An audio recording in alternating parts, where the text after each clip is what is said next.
Retomando este estudio del libro de los Hechos, necesitamos subrayar algunas ideas que hemos estudiado hasta el presente.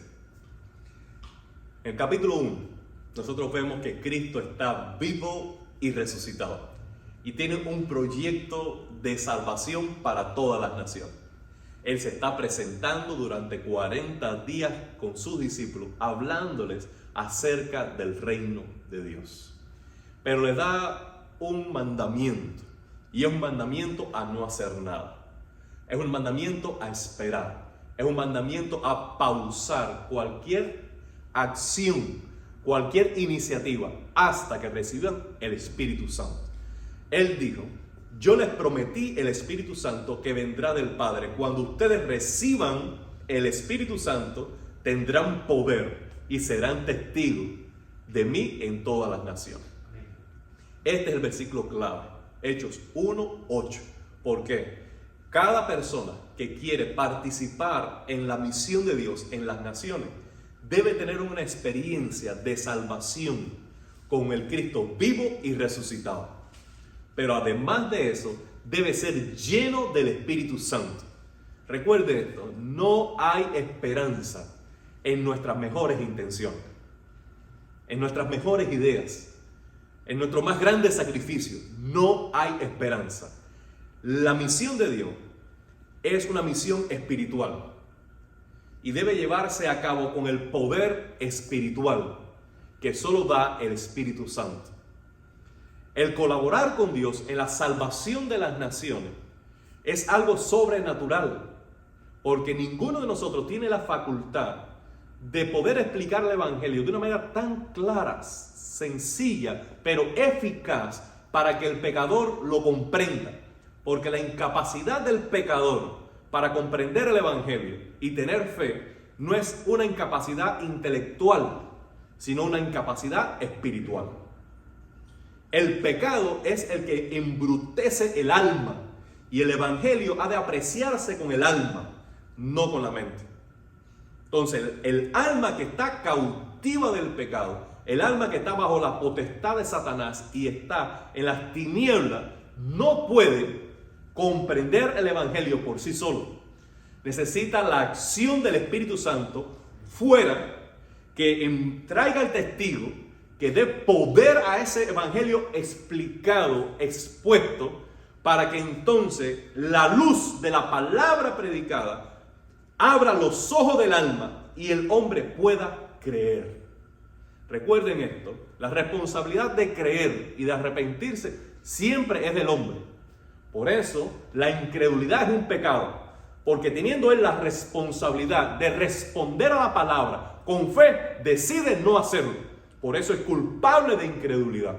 Entonces, lo contrario, la obediencia a la fe es una responsabilidad del hombre, y es el hombre quien decide creer en respuesta, solo en respuesta a la acción de Dios. Si Dios no toma la iniciativa de salvar al hombre, si Dios no toma la iniciativa de enviar al testigo, si Dios no toma la iniciativa de hacer ese encuentro, esa cita divina, si Dios no pone unción en la predicación que está escuchando, ese hombre nunca podrá creer.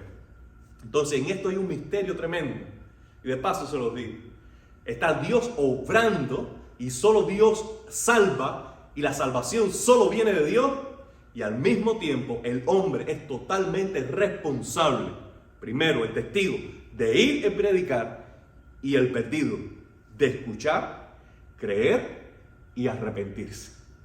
En todo esto hay un misterio indescifrable, y solo si somos llenos del Espíritu Santo podemos ser eficaces en colaborar con Dios, en tomar personas del reino de las tinieblas para que Él las traslade al reino de su amado Hijo Jesucristo. Ahora, es el Espíritu Santo el agente principal en el cumplimiento de la misión. Por eso ellos fueron obedientes, y fue una espera no completamente pasiva, sino una espera ocupado en lo más importante: la comunión unos con otros y la comunión con Dios. Ellos estaban orando, perseverando en oración y perseverando en comunión los unos con los otros. Y en eso podemos ver el eco del gran mandamiento, que es amar a Dios y amar a nuestro prójimo como a nosotros mismos. Ellos necesitaban estar en sintonía unos con otros y en sintonía con el cielo para que sus vidas pudieran recibir el don del Espíritu Santo. Este es un hecho único en la historia, Pentecostés. ¿Por qué? Porque ellos creyeron en Cristo, siguieron a Cristo, pero no recibieron el Espíritu Santo. Y necesitaron una experiencia pentecostal en el libro de los Hechos, en el capítulo 2. ¿Por qué ellos no recibieron el Espíritu Santo antes? ¿Por qué? Porque para recibir el Espíritu Santo de la manera en que ahora nosotros lo tenemos, era necesario que Cristo muriera por nuestros pecados. Su sangre limpiara nuestras almas y fuéramos una vasija santa por el sacrificio de Cristo para que entonces pudiéramos recibir el Espíritu Santo. Ahora, nosotros que creemos en Cristo, en el momento que creemos, recibimos el Espíritu Santo. La experiencia de ser llenos del Espíritu no es una experiencia única, pero la experiencia de recibir el Espíritu es única en la vida. Tú recibes el Espíritu Santo de una vez y para siempre.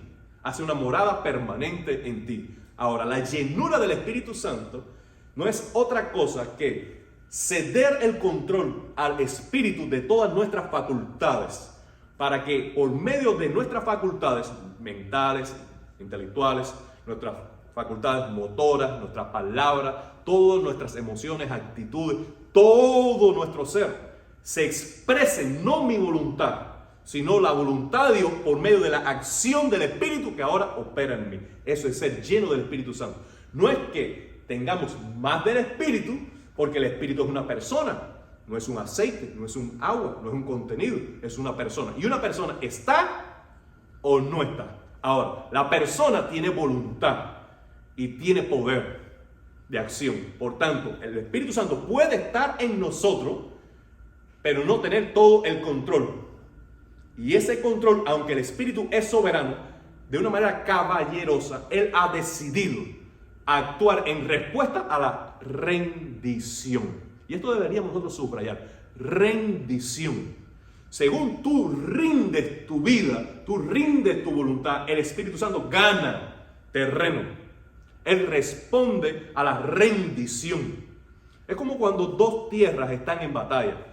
Cuando el uno levanta bandera blanca y se rinde, el otro avanza y se establece. Y trae con él las leyes y los beneficios de la justicia que trae su reino. Así hace el Espíritu Santo. El Espíritu Santo viene, pero comienza esa nueva naturaleza a combatir con la vieja naturaleza, y en la medida que crucificamos con Cristo la vieja naturaleza, el Espíritu Santo comienza a tener nuevo terreno, y al tener nuevo terreno, entonces Él establece su reino, el reino de Dios, con todos los beneficios de justicia, de paz y de gozo que trae el reino de Dios en el corazón del hombre. Y esto fue lo que ocurrió en Pentecostés. Ellos recibieron el Espíritu, fueron llenos del Espíritu y entonces comenzaron a hablar como ellos no eran capaces de hablar. Comenzaron a hacer lo que ellos no eran capaces de hacer, porque ya no estaban actuando en su humana naturaleza, sino bajo la influencia del poder del Espíritu Santo. Y eso es lo que necesitamos nosotros. Más y más. Esas personas no tenían templo. Esas personas no tenían una economía estable.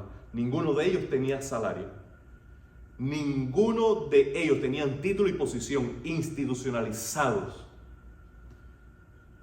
No tenían absolutamente nada. Eran solamente creyentes, con una experiencia con Cristo y llenos del Espíritu Santo, que se amaban unos a otros y experimentaban la fe en comunidad. Y en el nombre de Cristo salían y contaban lo que habían experimentado con Cristo. Ellos sabían menos de la Biblia que nosotros. Ellos tenían menos experiencia histórica de cristianismo que nosotros. Ellos tenían menos maestros, no tenían ningún seminario como lo tenemos nosotros, no tenían ninguna versión de la Biblia completa como la tenemos nosotros. Es más, ellos estaban contando lo que Cristo había dicho, ni los evangelios estaban completos. Sin embargo, ellos pudieron virar, trastornar, transformar el mundo conocido hasta esa época. Porque lo que habían recibido lo creyeron y lo implementaron. Por tanto, una vez más les digo, como hace dos domingos atrás, el éxito en la vida cristiana no está en acumular conocimientos, sino en aquello que ya conoces, ponerlo por obra. Porque aquello que ya el Señor te ha compartido, sobre eso Él te ha hecho responsable. Si tú tienes una vara, pon esa vara en las manos de Dios. Si tú tienes 2 panes y 5 peces, pon esos 2 panes y 5 peces en las manos de Dios. Eso poco en las manos de Dios, Él puede hacer la diferencia. Y a partir del capítulo 3 vemos el poder imparable del movimiento del Evangelio en las naciones. Está Pedro y Juan entrando al templo de la Hermosa y en el nombre de Cristo sanaron un paralítico. El poder del Espíritu que ahora estaba en ellos, que antes estuvo con Cristo, se manifestaba con hechos milagrosos que respaldaban la verdad del Evangelio. En esto deberíamos recordar una vez más a Marcos capítulo 2. Jesús dijo a aquel paralítico: tus pecados son perdonados. Las personas murmuraron y Jesús respondió: ¿qué es más fácil decir? ¿Tus pecados son perdonados? O levántate y anda. Bueno, ahora a este lado de la historia nosotros podemos hacer un paréntesis. Más fácil de decir realmente es: tus pecados son perdonados, porque el efecto inmediato nadie lo sabe. Pero decir tus pecados son perdonados y que sea efectivo, entonces es más fácil decir: levántate, toma tu lecho y anda, porque ¿quién puede perdonar pecados si no solo Dios? Amén. Entonces Jesús dijo: para que todos sepan que yo tengo, Hijo del Hombre, tiene autoridad para perdonar pecados en la tierra, dijo al paralítico: levántate y anda. El hecho milagroso vino a ratificar que lo que decía Cristo, es decir, que tiene autoridad para sanar y salvar, era verdad. Ese patrón está en todo el Nuevo Testamento. Hechos capítulo 3, Jesús usa a Pedro y Juan para levantar a este paralítico. Se agrupó la multitud y anunciaron el Evangelio. Después de Pedro predicar el Evangelio por primera vez al mundo judío en plaza pública, 3,000 personas creyeron y vinieron a la fe. A partir del capítulo 4 comienza el crecimiento exponencial de la fe cristiana. Y según crecía y se extendía en número, ellos crecían en intimidad y profundidad. Dice que perseveraban en la doctrina de los apóstoles, en compartimiento del pan, en la reunión en las casas y en las plazas públicas y en el templo. Y cada día añadía al Señor lo que iban siendo salvos. Entonces, hay una experiencia personal que necesitamos procurar de ser llenos del Espíritu Santo, de ser obediente y compartir el Evangelio, respaldado con la ayuda del Espíritu. Y hay una experiencia colectiva que somos responsables también de experimentar. Porque cuando la iglesia en el capítulo 4, de hecho, vivía así en intimidad y en unidad, tenía el favor del pueblo. Porque había un testimonio de que el Evangelio estaba transformando no solamente las vidas particulares, sino la vida comunitaria. Porque en el capítulo 5, recuerden que dice que nadie decía ser suyo lo que poseía, sino que lo compartían con el necesitado. Y cuando la ciudad entonces ve, aquí vemos una comunidad de fe nueva que cree en Cristo, pero que también se preocupan unos por otros de manera práctica. Esto vino a sellar la credibilidad del Evangelio. En el capítulo 6 vemos entonces a Felipe, perdónenme, la elección de los diáconos. Capítulo 7, Esteban.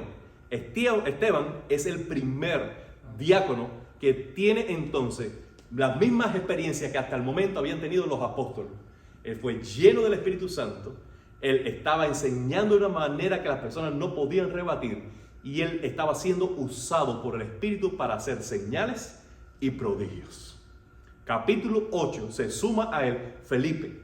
Felipe lleva el evangelio a Samaria y él también está haciendo milagros y prodigios que respaldan su predicación a los samaritanos. Y aquí en el capítulo 8 hay un evento extraordinario. ¿Por qué? Porque el evangelio llegó a Samaria porque había persecución en Jerusalén. Porque aunque la predicación debería ser Jerusalén, Judea, Samaria y hasta lo último de la tierra, hasta el caso de Esteban en el capítulo 6, todos estábamos cómodos en Jerusalén, avanzando el reino, viviendo en comunidad, creciendo y viendo la gloria de Dios, cielos abiertos. ¿Qué pasa con los samaritanos y qué pasa con las naciones? Otro día será. Pero cuando apedrearon a Esteban, los enemigos del evangelio se envalentonaron y dijeron, ¿sabes qué? Hay gente que le gusta esto. Vamos para allá. Y los que fueron esparcidos, Hechos capítulo 8:4, dice, llegaron el evangelio a Samaria. Y allí, por el fuego de la persecución, llegó el evangelio a Samaria. En el capítulo 9 está el evento grande de la conversión de Pablo. Dios llama a Pablo. Cristo mismo se le aparece a Pablo. Y aquí vemos una vez más el mismo patrón de los apóstoles en el capítulo 1. Para ser testigo de Cristo necesitamos un encuentro real, personal, con el Cristo vivo y resucitado. Ese fue el caso también del apóstol Pablo. Y Dios escogió a Pablo y le dio una doble profecía. Uno, yo te estoy escogiendo porque por medio de ti voy a llevar el evangelio a los judíos y los gentiles hasta llegar a Roma. Gobernantes y autoridades escucharán el evangelio por ti, pero yo te voy a hacer saber lo que es sufrir por causa del evangelio. Porque aunque sus pecados fueron perdonados, el Señor quiso disciplinarlo, porque él mismo aprobaba la muerte de Esteban y él mismo en el capítulo 9 está yendo a Damasco a asesinar a los cristianos.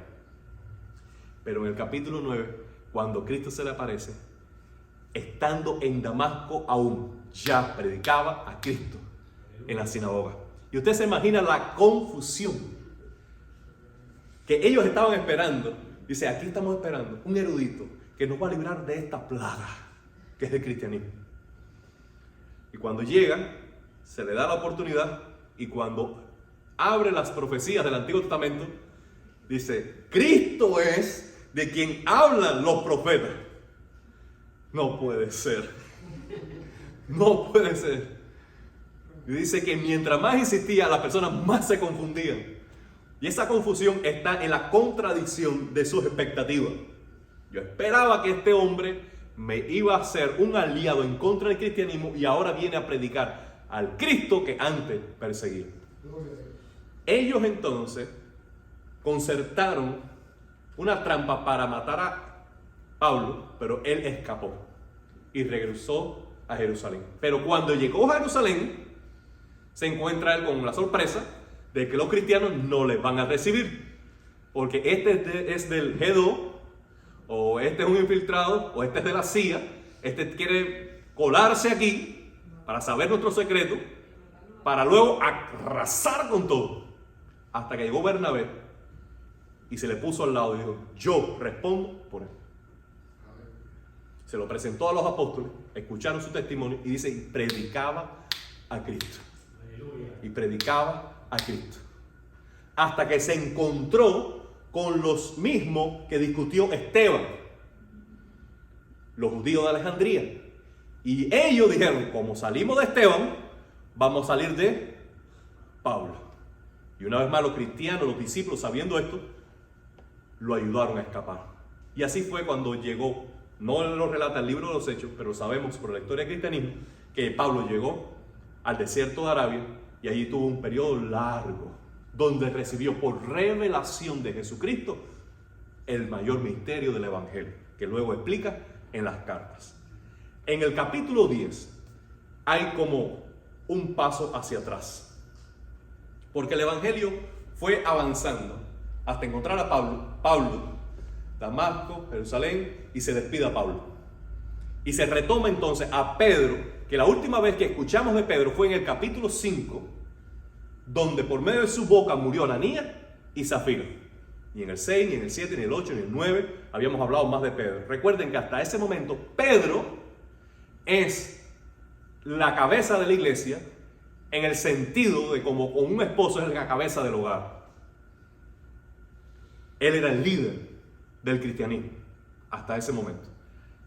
Jesús le dijo: a ti te daré las llaves del reino.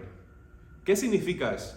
Que él, por medio de su predicación, iba a encontrar los judíos la primera puerta abierta al evangelio y también a los gentiles. Ya había ocurrido en el capítulo 3 de Hechos que él había predicado a los judíos.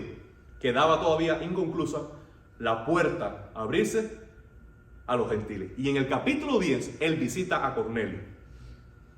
Cuando él visita a Cornelio, él está entrando en casa de un hombre gentil, que eso era una maldición para un judío. Pero él va no por buena gente, él va no por respuesta a la comisión de Hechos 1:8, no, él va porque un día tenía hambre, sube a la azotea, Dios corre un mantel, le presenta a todos los animales y dijo: mata y come. Y él dijo: no, yo nunca he comido nada inmundo.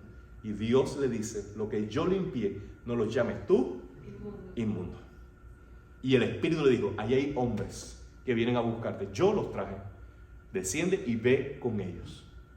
Y él, siguiendo la iniciativa del Espíritu Santo, llega a casa de Cornelio, y es en casa de Cornelio donde predica el Evangelio, y ajeno a su voluntad, mientras predicaba el Evangelio, ellos tienen una experiencia pentecostal de que reciben el Espíritu Santo, lo mismo que los judíos en Hechos capítulo 2. ¿Por qué el Espíritu Santo hace esto? Ajeno a la voluntad apostólica, ajeno a la empresa humana. ¿Por qué? Porque tenía que convencer a Pedro en primer lugar, a los cristianos de Judea en segundo lugar, y a los propios gentiles, que eso era una experiencia auténtica. No ha ocurrido más un Pentecostés. De hecho, capítulo 2. No ha ocurrido más un Pentecostés a la manera de Hechos capítulo 10. No ha ocurrido así necesariamente, sino que está Dios uniendo experiencia para que cuando más adelante se ponga en crisis si los gentiles son pueblo de Dios o no, los apóstoles tengan esto para decir. Ellos se les fue dado el Espíritu de la misma manera que a nosotros. ¿Qué podremos hacer? ¿Qué podremos hacer? Ahora en el capítulo 13 hay una nueva etapa en el libro de los Hechos. Y fue necesario hacer esta recapitulación para entrar en sintonía. Hechos capítulo 13 es la primera iglesia gentil establecida y madura. Antes de Hechos capítulo 13, nosotros vemos conversiones entre los gentiles, pero no una iglesia organizada, establecida, ni liderando la misión desde los gentiles para los gentiles.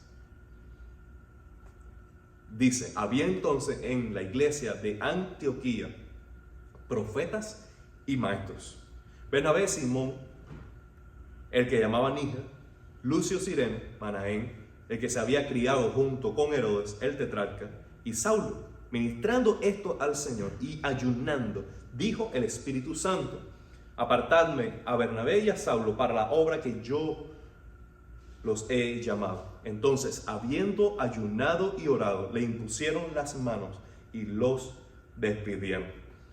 Yo creo que hoy no vamos a poder avanzar en toda la lectura, pero quisiera dejar ahí algunas ideas. Primero, dice Lucas que en la iglesia de Antioquía habían profetas y maestros. Aquí yo encuentro necesariamente, una vez más, la vigencia de los dones del Espíritu. Permíteme decirle, estos profetas no dijeron ninguna profecía que hayan sido sumadas al canon bíblico. ¿Hay alguna profecía de estos profetas que se sumaron al canon bíblico? Lo que me dice eso es lo siguiente, es que la profecía no está respondiendo solo a la necesidad de que tenga la autoridad igual que las Escrituras, sino que Dios puede dar el don de profecía, que es hablar en nombre de Dios, la palabra de Dios, con la autoridad de Dios, en cualquier momento. Y eso no menoscaba el canon bíblico, no contradice al canon bíblico, no sustituye al canon bíblico, no oscurece al canon bíblico, sino que es otra forma que Dios usa para edificar su iglesia, como Él quiere. Él da profetas y Él da maestros. Aquí vemos una vez más también la pluralidad en el ministerio de la iglesia. Nunca ha sido interés de Dios monopolizar, centralizar el magisterio en una persona.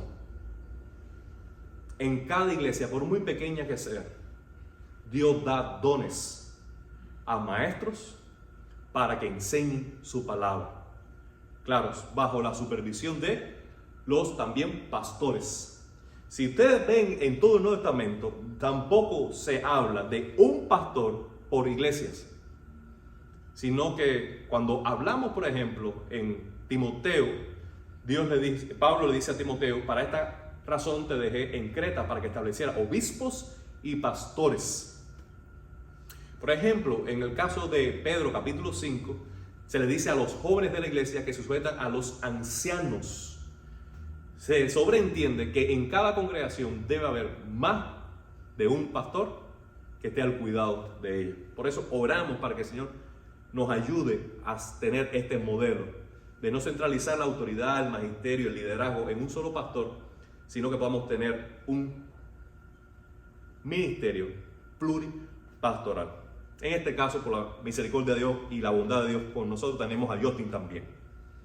Dice la palabra del Señor que Bernabé, Simón, llamado Níger, Lucio Cirene, Manaén, que se había criado junto con Herodes el tetrarca, y Saulo, eran parte de ese equipo de maestros y profetas.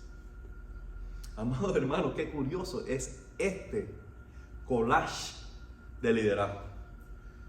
Nosotros tenemos a Bernabé, que es natural de Chipre, que quizás sea el más veterano de todos ellos en la fe, que es como un padrino para Pablo. Tenemos a Simón, que es un negro. Es un negro posiblemente oriundo de África. Níger quiere decir eso, negro. Tenemos a un Lucio de Cirene, de otro lado de la geografía. Ese Lucio de Cirene no es Simón de Cirene, el que ayudó a Cristo con la cruz, sino que vivía en esa zona, Cirene. Ahora tenemos aquí, parece alguien griego, que había sido criado junto con Herodes el tetrarca. Ese Herodes es un hijo de Herodes el Grande. Recuerden que toda la descendencia de los Herodes se le llama Herodes como los faraones y los césares. ¿Ok? Este hombre era alguien eminente, porque imagínense, había sido educado con el príncipe, pero ahora estaba en la fe y estaba en la iglesia gentil. Y teníamos a un tal llamado Saulo. Todos diferentes, todos con razas diferentes, con experiencias diferentes, pero con un mismo Señor. Amén. Con un mismo espíritu. Amén. Con una misma escritura. Amados hermanos, esto nos habla de la preciosidad de la comunidad cristiana, que todos podemos tener trasfondos diferentes que nos pueden distanciar, y nosotros tenemos la oportunidad de escoger si nuestras diferencias nos van a distanciar o nuestros centros de foco en las cosas espirituales nos van a unir. Estos estaban ministrando al Señor. ¿Qué significa ministrar al Señor? Esa es una frase que aparece mucho en el Antiguo Testamento. Ministrando al Señor es haciendo culto, un servicio de adoración. Ellos estaban adorando. Estos maestros estaban adorando, estaban en la presencia de Dios, estaban haciendo culto, rindiendo homenaje a Cristo y estaban ayunando. Dijo el Espíritu.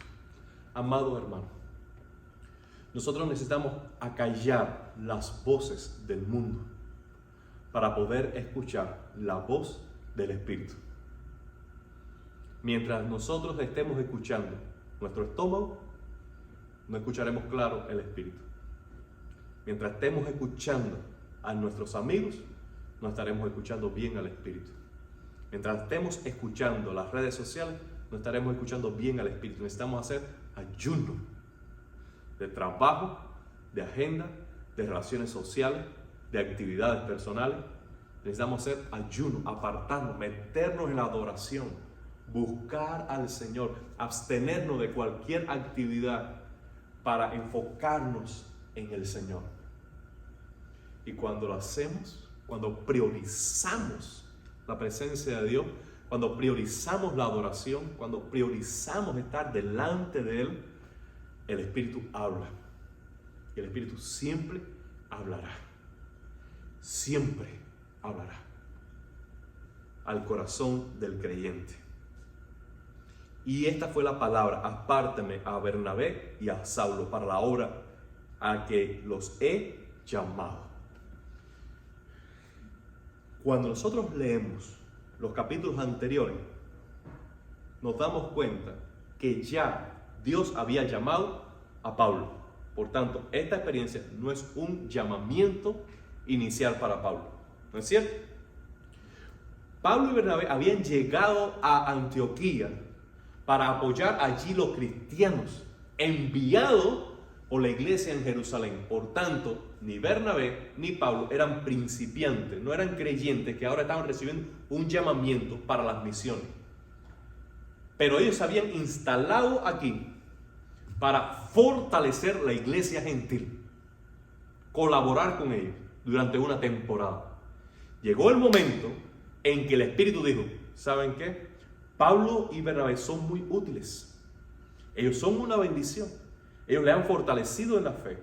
Ellos le han ministrado en mi nombre. Pero déjenlo ir. Pónganlo aparte. Porque yo tengo una obra para ellos. Y esto me hace pensar a mí en la experiencia, el camino que tenemos que transitar cada uno de nosotros en la vida cristiana. Cada uno de nosotros. Escúcheme esto, hermano.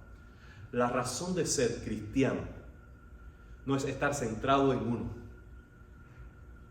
en mis necesidades, en mis gustos, en mis expectativas, y buscar una iglesia que se centre en satisfacerme a mí. Eso no es la vida cristiana. ¿Qué es ser cristiano? Ser cristiano es seguir a Cristo. Amén. Por tanto, ¿quién es el centro? Cristo es el centro. Cristo es el Señor. Cristo es el Maestro. Y yo soy un discípulo. Soy un siervo. Soy un aprendiz. Soy un esclavo de Él. Por tanto, mi razón de ser como cristiano en la comunidad cristiana no es buscar un lugar que cumpla mis expectativas, sino es donde Dios me está llamando a pertenecer y a servir. Aunque esto siempre lleve un costo. Lleve un costo. Pero la obediencia en pagar ese costo de confort, ese costo de sacrificio, ese costo de esfuerzo, al pagar ese costo, en obediencia, el Señor lo recompensa en gozo. En gozo. ¿Por qué? Porque nada te va a hacer feliz fuera de la voluntad de Dios. Nada. Déjame decir esto. Cuando nosotros corremos el riesgo de saltar del nido, es que aprendemos a volar.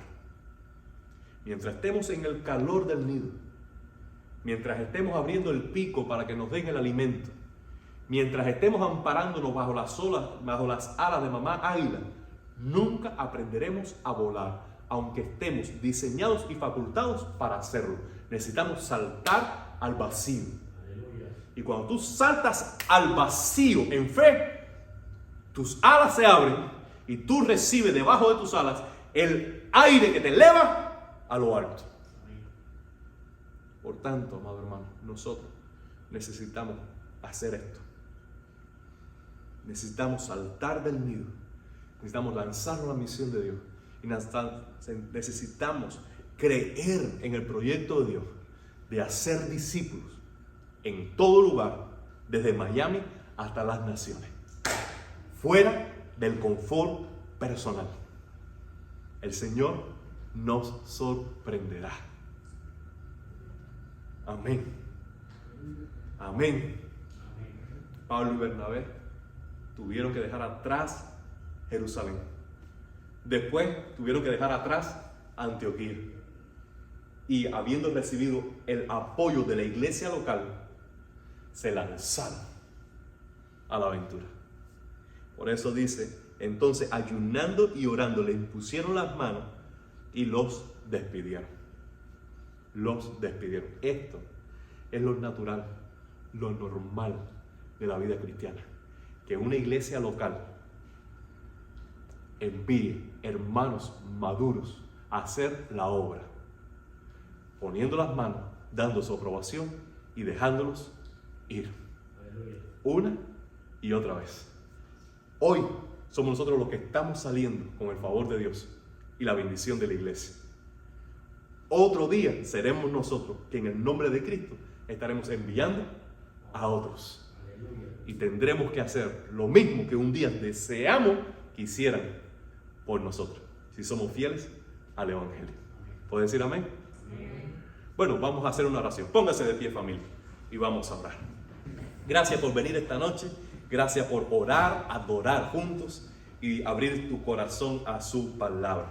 Seguiremos entonces con esta travesía misionera a lo largo del libro de los Hechos en los jueves siguientes. Padre, gracias por tu palabra, gracias por tu espíritu, gracias por la comunión que disfrutamos, Señor.